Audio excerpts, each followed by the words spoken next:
The stars over HFY sparkled like diamonds. It was supposed to be a night of peace. Queen Seraphine of Solaria stood tall, wearing her silver robe, her crown glowing softly under the moonlight dome. Around her, leaders from many alien planets gathered to discuss the future, a new alliance for peace. But peace did not come. As the queen stepped forward to speak, the ground shook slightly. A silent pulse rippled through the air. Then, suddenly, Queen Seraphine froze. Her body swayed. Her eyes widened with confusion, then pain. And in the next second, she collapsed. There was no sound, no gunshot, no explosion, just silence. And then Chaos Guards rushed to the queen's side. Doctors tried to revive her. People shouted in many alien tongues. But nothing helped. The Queen of Solaria was dead. Princess Alara, standing just a few steps behind, screamed. She pushed past the guards, fell to her knees beside her mother, and held her lifeless hand. "She's not breathing," Alara shouted. A soft voice replied, "She's gone, Your Highness." Ilara's eyes burned. Her hands shook. She felt her world breaking into pieces. Her mother, her guide, her strength was gone. An officer quickly grabbed Ilara's arm. "Princess, we need to leave. Now." "Who did this?" Ilara asked, tears falling. "Who killed her?" "We don't know yet," the officer replied. "But someone planned this. We believe the killer is still on the station." Ilara looked up at the night sky of HFY. Stars twinkled above, but they felt cold now, fake. The world had changed forever.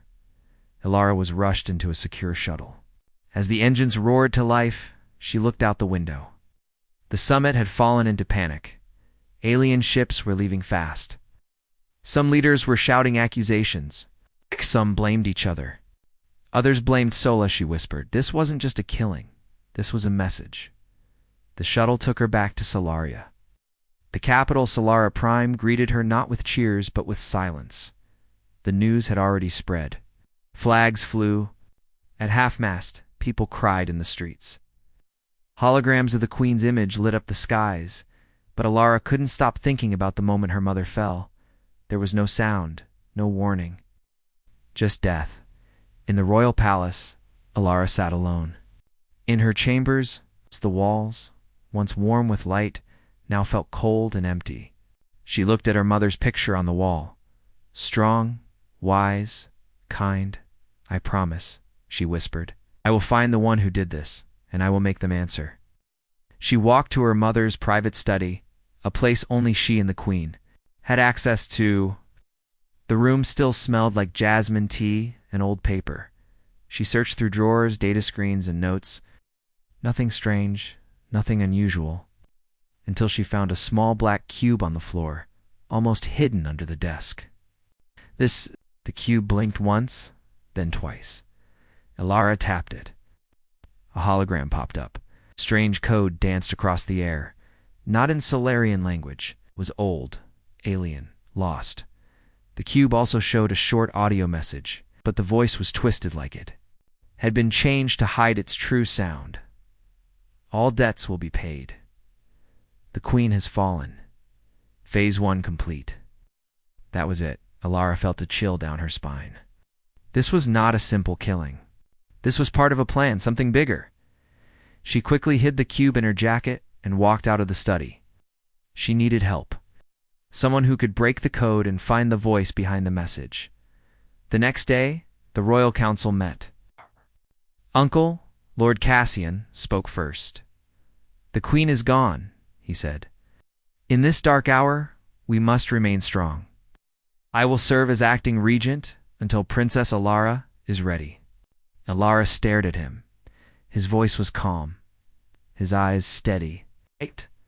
But something inside her whispered, "Don't trust him." She stood up. "I will not stay silent while my mother's killer walks free." "Well, find them." Cassian smiled politely. "You are brave, princess, but grief can cloud judgment. Let our investigators handle it." Ilara nodded, but said nothing more. She knew what she had to do. That night, she slipped out of the palace. Disguised alone, she took a small scout ship and flew into the stars. Her destination, the outer rings. Where forgotten minds and hidden truths lived. She knew someone there. A man who once worked for her mother. It's a genius who vanished after being accused of hacking the galactic net. His name was Dr. Rowan Miles. As her ship entered deep space, Ilara looked once more at the black cube. My mother always said, truth is the only sword that cuts through darkness. I'll carry that sword. Now, she didn't want war, she didn't want power, she only wanted justice, and she would stop at nothing until she found it. Princess Ilara flew through the dark silence of space, sitting alone in the small cockpit of her scout ship. The stars outside blinked like quiet watchers. Her mind was full of questions, but one thought kept rising above all. Who killed my mother? The black cube she had found in the Queen's study rested beside her, still unreadable. Its strange alien code glowed faintly, like it was waiting to speak. She was heading to a place far from the rules of the royal court, a place where old secrets were buried. Her destination, Arcanus III, a dusty mining moon in the outer rings. Many called it the edge of nowhere. To Ilara, it was the last hope. That's where Dr. Rowan Miles had disappeared years ago, a man once called the best codebreaker in the galaxy. He was also once loyal to her mother, until he was accused of stealing royal data and fled before he could be arrested. Now, Ilara needed him more than ever. The ship landed roughly on a metal platform surrounded by rusted towers and dusty winds. Arcanus III was no palace. The air smelled like burnt oil. Machines hummed in the background. Workers in gray suits moved like tired ghosts. Ilara wore a hooded cloak, hiding her face. She walked through the crowded marketplace, careful not to draw attention. After asking around in quiet corners, she finally reached an old repair station marked Unit 7. She knocked on the door. No answer. She knocked again, louder this time. The door opened slightly. A man with messy hair, tired eyes, and a long beard stared at her. "Ilara?" He said in shock, "What are you doing here? Are you crazy?" "Hello, Rowan," she said calmly. "I need your help." Inside, the room was filled with blinking screens, cables, and machines that buzzed softly. Rowan locked the door and led her to a chair. "You shouldn't be here," he said. "You're being hunted. They think you ran away after the Queen died." "I didn't run," she replied firmly. "I'm trying to find her killer." Rowan looked at her. "You think it was a murder?" "I know it was, and I found this." She showed him the black cube. Rowan stared at it. His eyes widened slightly. "Where did you get this?" "It was hidden in my mother's study. It has a message, but the voice is masked, and the code is in an unknown language." Rowan gently took the cube and connected it to a machine. Strange symbols floated in the air above them. He squinted at them. "This language is not unknown," he said slowly. "It's ancient pre-council era, not used in over 300 years. You can read it. I can try." Hours passed. Rohan worked nonstop, fingers flying across the keyboard, eyes moving quickly across data. Ilara watched quietly, her heart beating fast. She was close to answers, she could feel it. Finally, Rowan leaned back. "The code is layered. Very smart. Someone wanted to hide their tracks well? Can you find who sent the message?" Lara asked. Rowan nodded slowly. "Yes, I was able to find something, a vocal pattern hidden under the mask. The voice was changed, but it left a trace. Like a fingerprint." He pushed a button. A deep, distorted voice played again. "All debts will be paid. The Queen has fallen. Phase 1 complete." Rowan pointed at the screen. "This pattern matches someone in your palace." Ilara leaned forward. "Who?" Rowan hesitated. "It's not exact, but close. It could be your uncle, Lord Cassian." Ilara's blood turned cold. "No," she said. "He's the one acting as regent now. He told me to leave the investigation alone." "That fits," Rowan said. "Might be covering his tracks." Ilara stood up. "I need to go back." Rowan looked concerned. "No, If Cassian is behind this, he'll try to stop you, or worse. Not going back to him, she said. But I need more proof. Good. There any way to trace where the message came from? Rowan nodded. The signal came from Hellion V, but bounced through a private server, one used only by military officials. I can hack into it, but it will take time. Do it, Alara said. I'll stay here until we know more. Over the next 2 days, Alara helped where she could. She cleaned, cooked, and learned how to use Rowan's old surveillance tools. It wasn't the life of a princess, but it gave her peace. For the first time since her mother's death, she felt close to something real. Rowan finally called her over. I've got something, he said. Security footage from before the summit. Look at this. A video played on the screen. It showed a man in a black cloak meeting someone in the shadows on Hellion Vi, near the summit hall. The face was blurred, but the voice was clear. Do it tomorrow. The poison will be in the ring. Alara stared hard. That voice. It is Cassian. Rowan paused the video. I've copied everything. But we can't send this over normal channels. He'll intercept it. Alara took a deep breath, and I'll take it myself. That night, Alara looked up at the stars again. They were still silent, still watching. But now, she had a piece of the puzzle. Her mother had been killed with a poison delivered in a ring, and her uncle had given the order. But why? She didn't understand it yet, but she would. As the wind howled across the dusty moon, Alara whispered to herself, this is only the beginning. The small scout ship hummed quietly as it cut through deep space. Princess Alara sat in the pilot's seat, her eyes locked on the screen showing her next destination, a planet on the edge of known space. It was cold, rocky, and dangerous. But it was also the place where secrets lived in the dark. Alara's hands rested on the data chip Rowan had given her. It held proof, a voice recording of Lord Cassian meeting someone on Hellion V. It mentioned a poison and a plan. I'm coming for the truth, Alara whispered to herself. Rowan had warned her not to go alone, but Alara couldn't wait. Time was slipping away.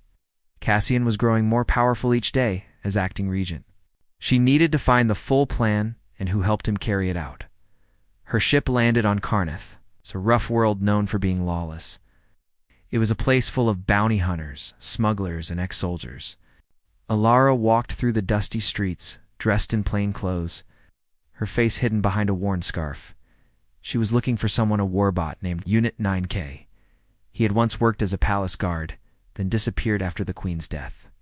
Rowan believed he had seen something during the summit. Alara entered an old weapons shop where machines lined the walls. Inside, a tall metal figure stood silently, polishing a broken blaster. Unit 9K. She asked softly. The robot turned, its glowing eyes scanning her. Who's asking? Alara of Solaria, she replied, lowering her scarf. Daughter of Queen Seraphine. The warbot paused, then it said, I thought you were dead. I'm alive, and I need your help. Inside the back room, Alara explained everything, the black cube, the voice message, Rowan's decoding. Cassian's name. Unit 9K listened without a word. Then he stood still for a long moment before speaking. I was there, he said at last. I saw your uncle meet a stranger days before the summit. What did the stranger look like? Alara asked quickly. He was tall, wore a dark cloak. Face hidden, he gave Cassian a vial. Scanned it, nanobot poison, illegal, made only in one place. Where? The Black Garden, the robot answered. A hidden lab, orbiting a dying star. It creates silent weapons for rich clients. No laws, no rules. Alara's eyes narrowed. Can you take me there? Unite 9K nodded. Yes, but it won't be safe. Together, they left Karnath and flew toward the dying star system known as Ruin's Reach. The journey took 2 days. Alara used the time to study Cassian's history.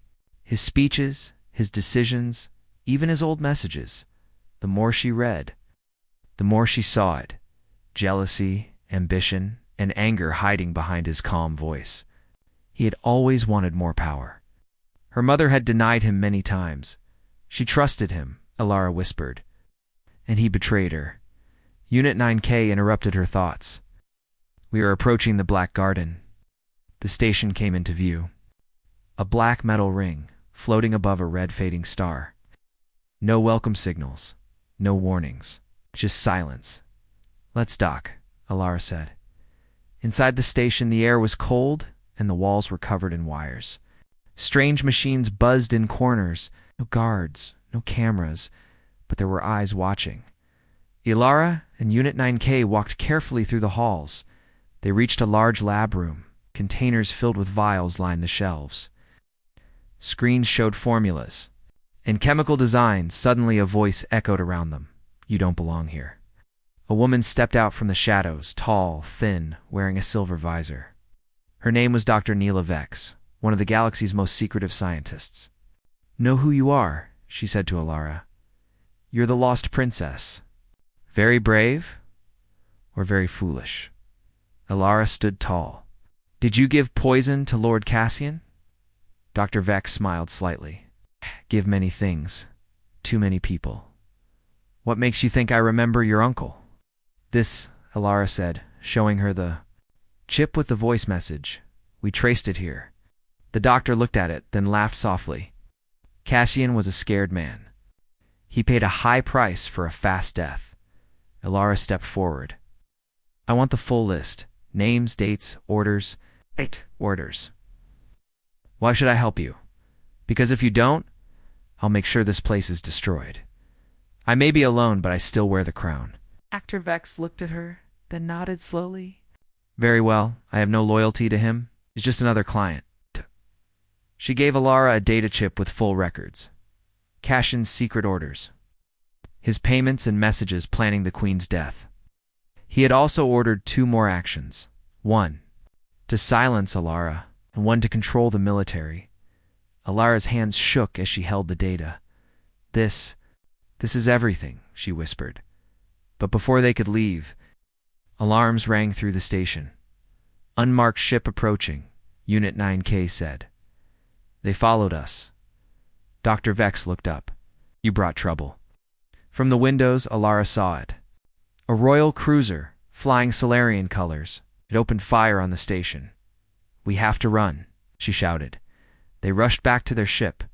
The station shook as missiles hit its outer shell. Alara jumped into the pilot seat. Unit 9K manned the defense controls. Shields up. She shouted. They dodged blast after blast, weaving between debris. Lyra's hands were fast, eyes focused. One last hit struck their wing. Sparks flew, but she didn't stop. Hold on, she cried. The ship spun, then shot into hyperspace. Behind them, the station burned, but Alara had the proof. Hours later, the stars were quiet again. Lara sat in her chair, breathing hard, the data chip in her hand. This changes everything, she said. Cassian had planned it all, and now she had the truth. We go back to Solaria, Alara said. It's time to face him. The ship floated in silence as Solaria's golden planet appeared ahead. Its rings shimmered like fire in the sunlight. Princess Alara sat quietly in the cockpit, staring at her home. Her heart beat fast. She had left as a grieving daughter. Now, she returned as a hunter, holding the truth in her hands. Unit 9K stood behind her, watching the sensors. There are many patrols around the planet, he said. Your uncle has locked down the airspace. He's afraid, Alara said. He knows someone is coming. She took a deep breath and pulled out the data chip. Inside it were the proof and plans of Lord Cassian's betrayal messages. Orders, payments, and poison details. With this, she could show the world who he really was. But first, she had to enter the palace. Alara didn't land at the royal spaceport. That would be suicide. Instead, she took a smaller shuttle and flew through. The side mountains of Solara Prime, where old tunnels once used for repairs still existed. Her mother had shown her one of them when she was a child, a secret path into the lower halls of the palace. I hope no one remembers this place, she said as she flew toward the cliff. The shuttle stopped inside a dark cave. With Unit 9K by her side, she stepped out into the shadows. They followed the narrow path down into the earth. It was dark and cold. The air smelled of dust and oil. "Do you know where this leads?" Unit 9K asked. "Yes," Alara said. "Straight to the Queen's Hall, under the throne room." Hours later, they reached a metal door hidden behind pipes. Alara pressed her hand to a scanner. It still recognized her print. The door opened with a soft hiss. They entered a quiet hallway, old and unused. Lights flickered above. Alara moved carefully, every step filled with purpose. She was not afraid, only focused. They reached the Queen's Hall, a large room with tall glass windows and royal banners hanging on the walls. It was empty. Alara walked to a console near the wall and opened the secure message system. She inserted the chip. "This signal will reach the palace media servers," she told Unit 9K. "Once I hit send, it will broadcast to all inner palace screens and the military command." "Do it," the robot said. But before she could, press the final key. The sound of footsteps echoed behind them. They turned. Standing in the doorway was Lord Cassian, dressed in dark royal robes. 2 guards behind him, so he said calmly, "You've returned." Alara stepped forward, showing. "No fear, you killed my mother," she said, "and I can prove it." Cassian looked at her, then laughed softly. "You don't understand, Alara. Your mother was leading us into weakness. She was preparing to disarm the military, pull out from border stations, and trust alien leaders who never cared about us." "She wanted peace," Alara shouted. "She wanted surrender," he replied coldly. "I couldn't allow that. She was the queen." "She was wrong," he said, his voice sharper now. "I had to save Solaria." Lara stared at him. "You poisoned her during a peace summit? You hired black market scientists? You lied to the people?" "I became a ruler," Cassian said. "The people need a strong hand, not soft dreams." Unit 9K moved forward, his metal arms ready. Cassian raised a hand. "Do not attack. If you kill me, the guards will hunt you. You'll be seen as a traitor forever." "I'm not here to kill you," Alara said. "I'm here to tell the truth." Press the button. The room's lights flickered. The data chip sent its signal through the palace network. All across Solaria Prime, screens lit up, showing Cassian's voice, his meetings, his payments, and even the plan to silence Alara. Guards in the hallway heard the message. Pilots at the military station watched in shock. Citizens in the streets stood frozen as the truth played in every public square. Cassian's face changed. "What have you done?" "I gave the people your real face," Alara said. "Now they will choose who to follow."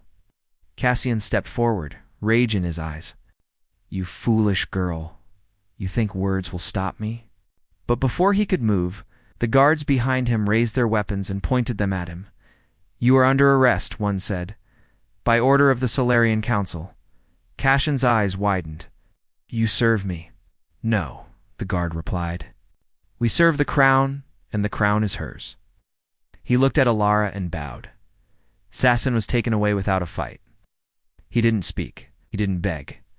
He only stared at Alara, a cold, burning stare until the doors closed behind him. Alara stood alone in the hall. It was quiet now. She looked up at the ceiling, where light filtered through the glass. Her mother's voice came back in her. "Memory, the throne is not power, it is duty." She touched the crown symbol on the wall. Later that day, the Solarian Council met in a special session. Leaders from across the system watched the proof. One by one, they declared Cassian guilty of treason. Then they turned to Alara. "You are the rightful heir," one counselor said.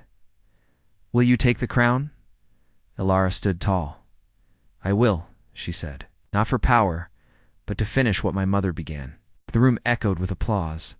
The flags of Solaria rose again, not in mourning, but in honor. That night, Alara walked through the palace garden.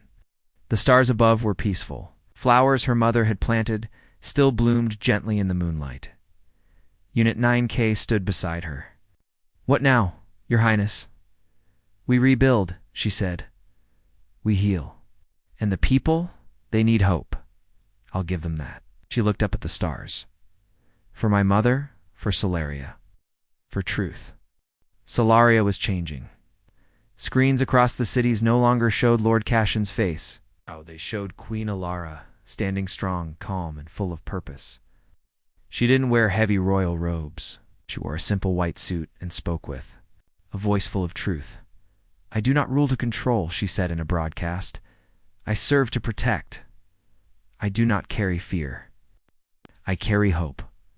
People listened. Some cried, some cheered. But deep inside the palace, Ilara knew this was only the beginning. Cassian had been arrested, but his plans had already caused damage. The military was split. Some officers still supported him in secret. Others doubted Alare's ability to lead.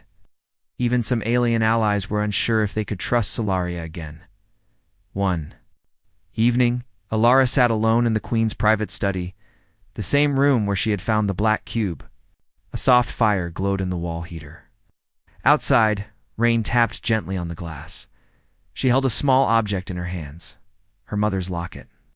It held a photo, a younger Queen Seraphine, holding Alara as a baby. "I miss you," Alara whispered. She closed her eyes and remembered the last time they talked. Her mother had smiled and said, "Truth is not always safe, Alara, but it is always right." Now Alara had chosen truth. But the fight wasn't over. Unit 9K entered the room. "There's been movement," he said. "2 military ships have gone dark. Their commanders are known supporters of Cassian." Ilara stood quickly. "What are they planning?" "We don't know," the robot replied. "But something is coming." Alara thought for a moment. "Call Rowan. I need him." Within hours, Dr. Rowan Miles arrived in a private transport. He looked tired but alert, wearing his usual gray jacket and carrying a data case. "You called?" he asked with a small smile. Ilara nodded. "We may have a new threat. I need your help again." She showed him reports from the intelligence team, missing ships, strange messages, and secret meetings in the outer stations. Rowan read through the data and frowned. "This isn't random. They're preparing a strike. It's probably aimed at the palace." "But Cassian is already in prison," Ilara said. "That doesn't matter," Rowan replied. "They don't need him. His followers want to finish." "What?" he started. Ilara stood in the palace war room. Maps and reports filled the screens. She faced her top commanders. "Some of our people are still loyal to a traitor," she said. "But we will not respond with fear. We will respond with truth and strength." One general stepped forward. "Your Majesty, we can crush them quickly. Just give the order." "No," Ilara said firmly. "If we attack first, we become what they feared. Let's give them one chance to come back peacefully. Some may see that as weakness, another." Officer warned. Ilara looked around the room. "Then let them. I would rather be a queen who chooses peace than one who rushes to war." Still, Ilara knew not all would listen. She sent out a message to the rogue commanders. It was simple, powerful, and clear. "You do not need to fight. You are still Solarians. Return to your duty, and you will be welcomed home. But if you attack your own people, you will face justice." Many ignored her message. Some even replied with threats. But one reply stood out. It was a short voice message. "The new queen has no right to rule. We fight for a stronger Solaria."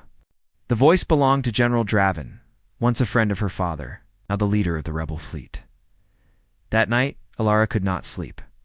She walked through the quiet halls of the palace, her footsteps soft on the stone floor.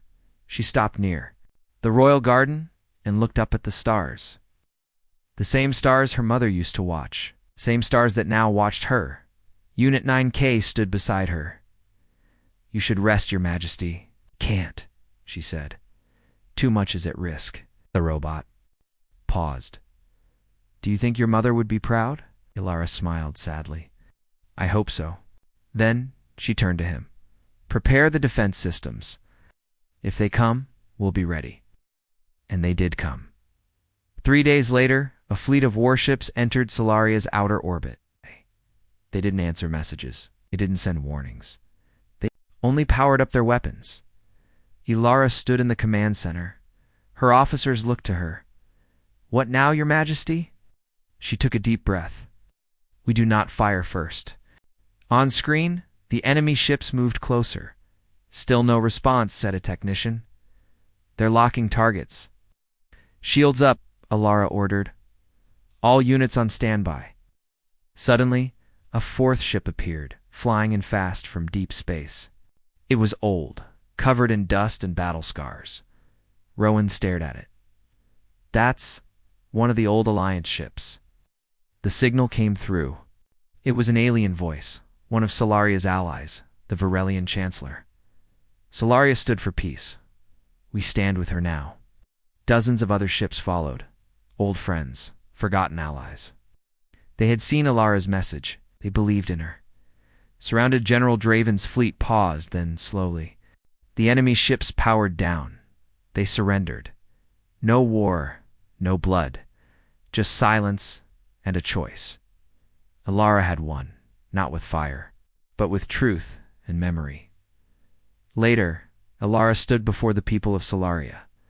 The past was full of shadows, she said, but we will walk toward the light, together. The crowd cheered, flags flew high and across the stars. The name Alara of Solaria became a symbol not of force, but of courage. The war had not come, but the danger had been real. Now, people of Solaria were safe again. Thanks to Queen Alara, the daughter of a murdered queen who chose peace over revenge, truth over fear, and unity over control. The palace, once dark with secrets, was now filled with new light. Alara stood on the high balcony of the royal tower, dressed in silver robes with a soft white cloak. Her crown was simple, without diamonds or gold. It was shaped like a circle, a symbol of unity. Below her, thousands of people had gathered in the Grand Plaza, all across the planet and nearby space stations. Millions more watched the ceremony through holodash screens. It was coronation day. The head of the council stepped forward. He held an old book made of crystal and light, the Book of Solaria, which held every royal name and every royal vow. Alara, daughter of Serafini, he said, do you take the crown not for power, but for duty? I do, Alara answered, her voice steady. Do you swear to protect your people, even when it is hard, and lead them with truth? Do. Do you swear to bring peace, even when others ask for war? I do. He gently placed the crown on her head. Then rise, Queen Alara, ruler of Solaria and protector of the stars. The people cheered. After the ceremony, Alara walked through the garden her mother had planted long ago. The air was warm, and small white flowers swayed in the breeze. Everything felt calm for the first time in weeks. Unit 9K walked beside her. Always alert, always silent, Rowan joined them, holding a small case. I thought you might want this, he said. He opened it and showed her the original data chip, the one that had revealed Cashin's crimes. You should keep it, he said, reminder of where it all started. Alara took it carefully. I'll place it in the royal archive. Not to hide it, but to teach the next generation what truth really costs. Later that day, she visited the royal prison, not with anger, but with a heavy heart. Inside, in a high-security cell, sat Lord Cassian. He had lost everything, his power, his followers, his voice. But still he looked proud. So, he said as she entered, the little girl becomes queen. Alara stood tall. I am not here to fight you. Then why come? He asked. To let you know that I forgive you, she said. Cassian stared at her in shock. You destroyed my family, she continued. You nearly broke our people, but I will not carry hatred in my heart. You are weak, he hissed. No, Alara replied. I am free. She turned and left him in silence. In the weeks that followed, Alara worked day and night. She reconnected with Solaria's allies. She invited alien leaders to visit again. She passed new laws that gave power back to the people and removed those who had secretly followed Cashin's rule. She also honored her mother's memory, not with statues or gold, but by opening the Seraphine Academy, a new school that would train future leaders in peace, ethics, and diplomacy. Children from every system, human and alien, were welcomed. One evening, Alara sat in the queen's study, watching the stars. The palace was quiet. Outside, ships moved slowly in the sky. Peaceful and bright Unit 9. Kay entered the room. "There is a message," he said. "From the Varelian Chancellor. He wants to offer a formal alliance again." "Accept it," she said. Then she looked at her old friend. "You've been with me through everything, 9K. Thank you." The robot blinked. "It has been an honor." She smiled. "You sound more human every day." "Maybe that's your fault," he replied. They both laughed softly. A knock came at the door. Rowan entered, holding a news screen. "You should see this," he said. It showed reports from across the galaxy, crime rates down, trade routes reopened, new peace talks between planets once at war. And beside it, a picture of Queen Alara standing with children at the Seraphine Academy. Rowan looked at her. "Oh, you changed everything?" "No," Alara said. "We did together." In the final scene, Alara walked again to the royal balcony. Below her, the people waved flags, sang songs, and sent lights into the air. It was Unity Day, a new holiday she had created. She held a small glass stone in her hand, something her mother had once given her as a child. It had no value, except for the memory it carried. She raised it to the light and spoke to the crowd. "We once lost our way, but we found it again, not through war, but through truth, memory, and hope." She paused. "My mother once told me that stars do not lead us, we lead ourselves. So let us lead with kindness, courage, and care for each other." The crowd cheered again, and in that moment, under the stars, Alara of Solaria became not just a queen, but a symbol of the best parts of humanity. Final words. The story of Alara reminds us that leadership is not about crowns or armies. It's about standing up for truth, even when you stand alone. It's about protecting peace when others call for war. And most of all, it's about remembering where you come from, so you never forget where you're going. The last heir of Solaria had become the first queen of peace.